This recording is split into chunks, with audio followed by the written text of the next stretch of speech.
Good morning, Red Hawk Nation. Today is Friday, August 13th, and I'm Alyssa Murphy with today's daily update brought to you by Wingspan TV.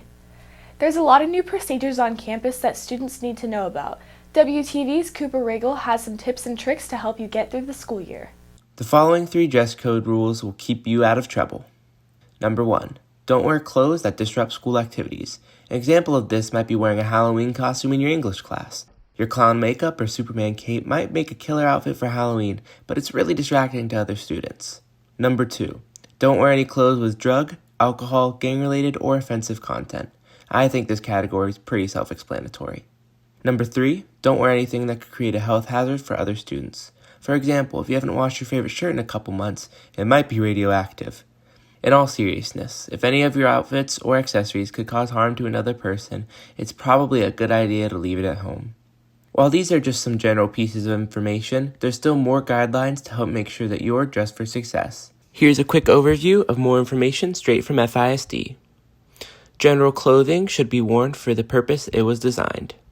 Dresses and skirts must extend below the undergarment area at all times, whether in standing or sitting position. Sunglasses and/or any head coverings that might conceal all or some portion of the face from clear view are not permitted to be worn in the building.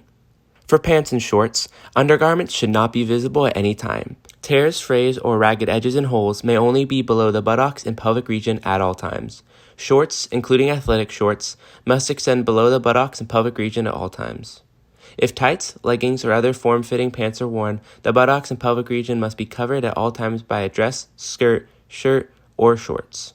Shoes with a hard sole must be worn at all times. House shoes are not permitted. Tennis shoes will be worn in physical education classes. Shoes with wheels are not allowed. Sleeveless tops must be wide enough to cover undergarments. See-through, strapless, bare midriff, underwear-type sleeveless shirts, beachwear, swimwear, tube tops, and low-cut clothing is not permitted. Shirt hems should extend to or past the waist of pants, shorts, and skirts at all times. Okay, everyone. Now I know I'm hitting you with this back-to-back, but I have to tell you about something else you probably don't want to hear about. Academic lunches. I know for sure that no one wants one of these. They'll be assigned to you by your teachers for missing and late work, so just be sure to stay on top of things. Next up, let's head over to advisory. This school year, advisory will be returning to the way it was before COVID-19 got in the way. Starting at 12:15, students will have 5 minutes to get to a classroom. After this 5-minute period, advisory will continue until 12:45, and the halls will be closed to take away distractions, but the lunch line and other common areas will still be open. Oh, and remember, while advisory might seem like a good time to hang out with your friends, it will probably also be your best bet for cramming for that one test you probably forgot to study for. Outside of studying, advisory is one of the main times when you'll be able to attend club meetings. You can use this time to explore and discover new clubs that suit your interest, or even make a club of your own. Now, let's talk about masks and badges. This year, there will be no badges for students to wear. Along with this, masks will not be required on campus. That being said, any student who wants to wear a mask is allowed to do so. There's no shame in making sure you feel safe and comfortable on campus.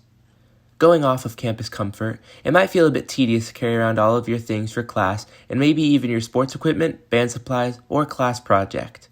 Well, don't worry. Lockers will be issued out to all students in the freshman through junior classes. The locker number and combination will be on your class schedule. Another thing that can be a big help for making you feel prepared would be to reach out and get to know your teachers. If you know your teachers just a little bit better, it'll make asking for help very much easier. Alright, we're almost done now. So, let's talk through mandatory tutorials. No one likes a bad grade or a botched assignment, but it really happens to the best of us.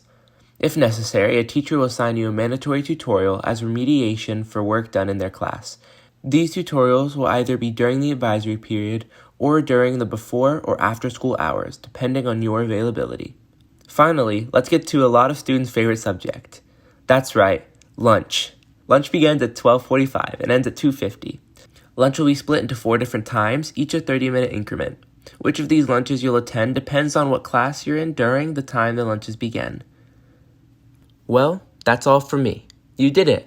If you are looking for more from Wingspan, you can follow us at Liberty Wingspan on Twitter, Instagram, and Facebook, or visit our award-winning website, libertywingspan.com. For any announcements, have your club sponsor email libertywingspanstaff@gmail.com. That's it for today's daily update. This is Alyssa Murphy for Wingspan TV.